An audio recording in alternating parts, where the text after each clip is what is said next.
जब जनता नै सडकमा छन्, सरकार कसका लागि हो?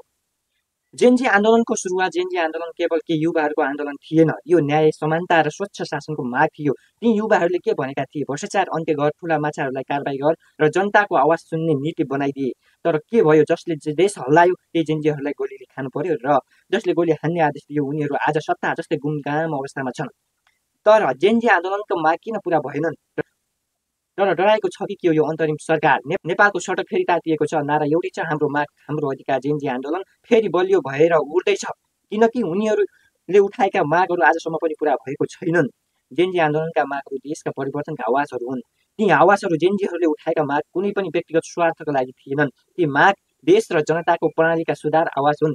उनीहरूले माग गरेका थिए देशको प्रत्यक्ष कार्यकारी प्रधानमन्त्री ल्याउनु पर्ने, ताकि जनताबाट सिधै नेतालाई जिम्मेवारी बनाउन सकोस्। दलहरूको आडमा हुने सत्ता खेल अन्त्य होस्, भ्रष्टाचारको अन्त्य गर्न ठोस कानुनी संरचना बनाउने, भ्रष्टाचारी नेताहरू, ठेकेदार र कर्मचारीहरूलाई सजायको दायरामा ल्याउनु पर्ने, सम्पत्ति सार्वजनिक गर्नुपर्ने, व्यवस्था तुरुन्तै लागू गर्नुपर्ने, ठुला काण्डका फाइलहरू खुल्नुपर्ने, बलिउड फिल्म जस्तो राजनीतिक नाटक र सुनकाण्ड, बलात्कार, जग्गा एनसेल, कर छली, मेगा बैंक, माओवादी राहत कोष, चिकित्सक, शिक्षा एनसेल, कर छली लगायतका सबै फाइलहरू पुनः खोलेर कारबाही गर्नुपर्छ।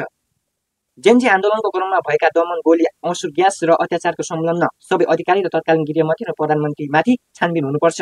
नागरिकको सहभागिता र आवाजलाई संवैधानिक रूपमा सुनिश्चित गर्नुपर्छ। जनताले बोल्दा गोली होइन जवाफ आउनुपर्छ। गोली हान्ने आदेश कसले दियो? जेनजी आन्दोलन शान्तिपूर्ण थियो, तर त्यसैमा आन्दोलन युवाहरूले गोली खानु पर्यो र त्यो गोली आदेश कोबाट आयो? कालीन प्रधानमन्त्री केपी शर्मा ओली र गृहमन्त्री रमेश लेखकको प्रत्यक्ष निर्देशनमा त्यसबेला गोली चलाएको थियो। आजसम्म पनि ती घटनाहरूको निष्पक्ष छानबिन भएको छैन।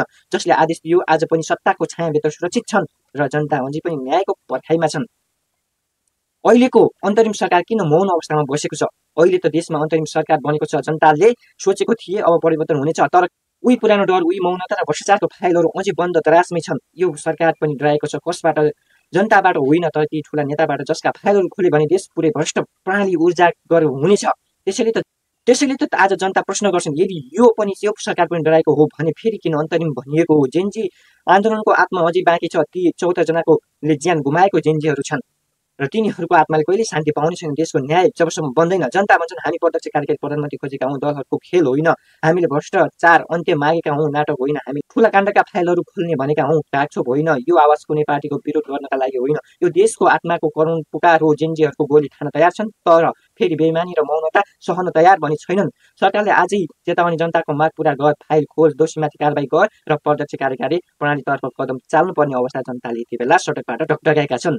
अब जनता थाकेका छैनन्, जनताले सचेत भएका छन्। यदि यो अन्तरिम सरकार पनि जनताको आवाजलाई बेवास्ता गर्यो भने अर्को आन्दोलन झन ठुलो हुनेछ र उग्र रूप लिनेछ। त्यो आन्दोलनले केवल प्रणाली होइन, सम्पूर्ण सत्ता ढाल्नेछ। जेनजीहरूको माग केवल माग मात्र होइन, यो नयाँ नेपालको दिशा हो र यो आन्दोलन दबाएर होइन, सुनिएर मात्र समाधान हुन्छ।